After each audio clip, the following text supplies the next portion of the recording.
IPL ২০২৬ KKR new captain, বদলে গেল সব অঙ্ক। কেকেআর অধিনায়ক কে হচ্ছেন? দৌড়ে ব্যাটার থেকে বোলার অনেকেই।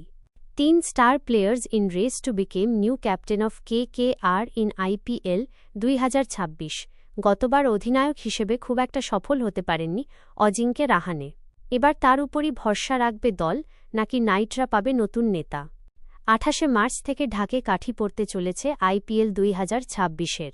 ২৯ তারিখ মুম্বই ইন্ডিয়ান্সের বিরুদ্ধে ম্যাচ দিয়ে নতুন মরশুমের আইপিএল অভিযান শুরু করতে চলেছে ৩ বারের আইপিএল চ্যাম্পিয়নরা।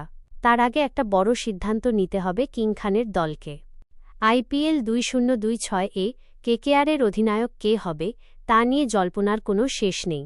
গতবার অধিনায়ক হিসেবে খুব একটা সফল হতে পারেননি অজিঙ্কে রাহানে।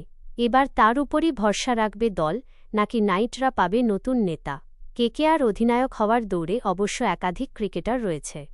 রিঙ্কু সিংকেও অধিনায়কত্বের বড় দাবিদার হিসেবে দেখা হচ্ছে। কেকেআরের হয়ে তার পারফরম্যান্স এবং দলের সংস্কৃতি সম্পর্কে ভালো বোঝাপড়া তাকে আলাদা করে তুলেছে। এছাড়া ঘরোয়া ক্রিকেটে, বিশেষ করে টি-20 লিগে নেতৃত্ব দেওয়ার অভিজ্ঞতাও রয়েছে তার। তাই অনেকেই মনে করছেন কেকেআরের নতুন অধিনায়ক হতে পারেন। তারকা স্পিনার বরুণ চক্রবর্তীর নামও আলোচনায় রয়েছে। তিনি ২০২৫-২৬ সৈয়দ মুস্তাক আলী ট্রফিতে তামিলনাড়ু দলকে নেতৃত্ব দিয়ে ভালো সাফল্য পেয়েছিলেন।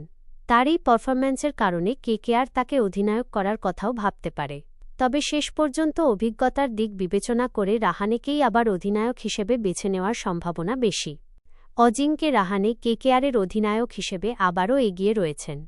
২০২৫ মরশুমে তার পারফরম্যান্স অধিনায়ক হিসেবে খুব ধারাবাহিক না হলেও ব্যাট হাতে দলের সর্বোচ্চ স্কোরার ছিলেন। তাই ফের ৩৭ বছর বয়সী এই অভিজ্ঞ ক্রিকেটারের ওপরই ভরসা রাখতে পারে টিম ম্যানেজমেন্ট। শান্ত স্বভাব এবং দীর্ঘ অভিজ্ঞতার জন্যই তাকে তরুণ ও অনভিজ্ঞ কারো থেকে বেশি উপযুক্ত মনে করা হচ্ছে। ফলে টানা দ্বিতীয়বারের মতো তিনি দলের নেতৃত্বে থাকতে পারেন।